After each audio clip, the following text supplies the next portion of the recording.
तारा प्यार में 3 सालों में पूरी बदली हुई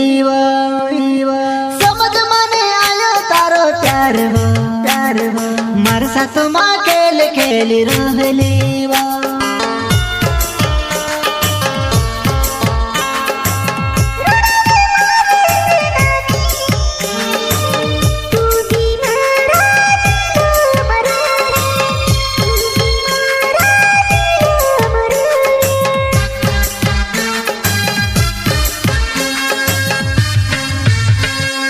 कमल से नानी मारो नाव छे वो चौहान हछली गाव मारो हो में हछली गाव मारो हो।